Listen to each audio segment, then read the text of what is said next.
manicure, linis kamay, kumikitang kabuhayan. My side hustle since I was 13 years old.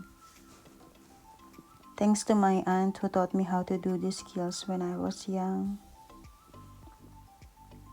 I have these skills with me wherever I go in the world. Bawal tambay noong panahon ko, oy. Di lahat ng nasa abroad ay mayaman. Yung iba, mayaman lang sa resibo at utang. Kayod para sa ekonomiya. Once you live overseas, you need to be flexible in so many ways. You need to have extra talent to live abroad. Hindi lang dapat isa alam mo.